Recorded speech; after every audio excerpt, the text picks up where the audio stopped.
अब देखिए युद्ध चल रहा है ईरान और अमेरिका के बीच। उसकी परेशानी भारत को भी उठानी पड़ रही है। तेल और गैस की किल्लत भारत में भी देखने को मिल रही है।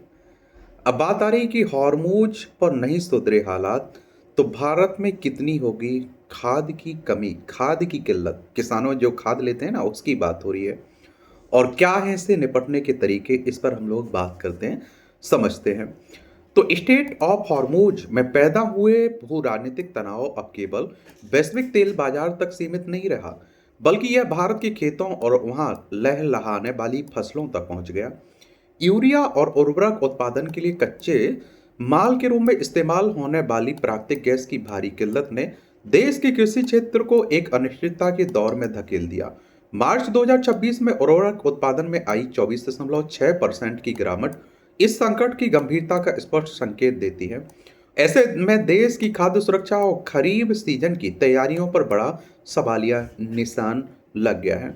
और ये आप लोग देखते हैं कि जब हमारे देश में खाद होता था, जब ये परेशानी नहीं थी, तब भी किसानों को लाइन में लगना पड़ता था। तब भी किसान खाद के लिए परेशान दिखाई देते थे और रहते भी थे। अगर मैं कह रहा हूँ ना कि हमारे देश के किसानों की बहुत सारी समस्याएं हैं। अगर आप किसान परिवारों से जुड़े हुए हैं, आप हकीकत जानते हैं, तो आपको भी पता होगा इनका किस तरह से समाधान होगा। मैं कई बार नहीं कहता हूँ कि अगर आम गांव में बैठा किसान या शहर में बैठा कोई किसान खेती करता है, उसे जाकर पूछ लेंगे तो वो पूरी योजना बता देगा सरकार को। लेकिन वही हाल है कि कहना कुछ है, करना कुछ और है। अब 2022 तक किसानों की आय दोगुनी करने की बात हुई थी कि नहीं हुई थी? किसानों की 2022 तक आय तो दोगुनी नहीं हुई, लेकिन हाँ लागत जरूर बढ़ गई भैया। ये हाल है।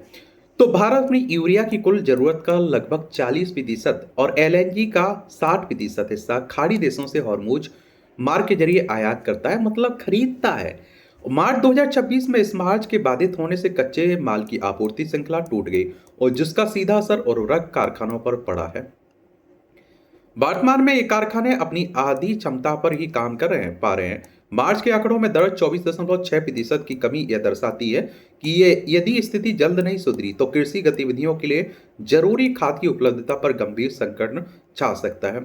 आने वाला खरीफ सीजन भारतीय किसानों के लिए बेहद महत्वपूर्ण है, लेकिन खाद की कमी के कारण बुआई की तैयारियां प्रभावित होने की शंका है। यदि आपूर्ति में देरी देरी जारी रही तो बाजार में खाद की भारी किल्लत हो सकती है और जिससे कीमतों में 40 से 65% तक भारी उछाल आने का अनुमान है। और इसका प्रभाव किस पर पड़ेगा? किसानों पर, जनता पर। इस स्थिति से न केवल उत्पादन लागत बढ़ेगी बल्कि कालाबाजारी की आशंका भी बढ़ गई।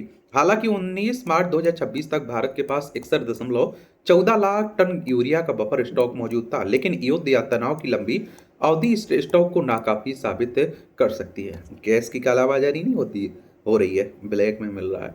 ऐसे ही आप देखते हैं कि उसकी खाद की भी होने लगेगी। इस अभूतपूर्व स्थिति से निपटने के लिए भारत सरकार ने कूटनीतिक और आर्थिक स्तर पर कमर कस ली है। खाड़ी देशों पर निर्भरता को कम करने के उद्देश्य से सरकार अब रूस, चीन, ओमान, मलेशिया, मिस्र जैसे वैकल्पिक देशों से उर्वरक आयात करने की रणनीति पर काम कर रही है। इन प्रयासों का मुख्य उद्देश्य बाजार में खाद की आपूर्ति श्रृंखला को नियंत्रण बनाए रखना और सरकार का यह कदम किसानों को समय पर खाद उपलब्ध कराने के लिए एक सुरक्षा घेरे के रूप में देखा जा रहा है, ताकि खाद्य उत्पादन में कोई कमी ना आए। आयात पर निर्भरता कम करने के लिए सरकार घरेलू उत्पादन को गति देने पर भी जोर दे रही है। वैकल्पिक गैस आपूर्ति सुनिश्चित की जा रही है ताकि कारखाने पूरी क्षमता से काम कर सकें। इसके साथ ही नैनो यूरिया को बढ़ावा देना इस संकट का एक बड़ा समाधान माना जा रहा है। नैनो यूरिया कम मात्रा में उपयोग किए जाने के बावजूद फसल के लिए अधिक प्रभावी है और जिससे पारंपरिक यूरिया पर निर्भरता काफी हद तक कम हो सकती है। बाकी आप लोग क्या सोचते हैं, अपनी राय आप लोग जरूर बता सकते हैं। धन्यवाद।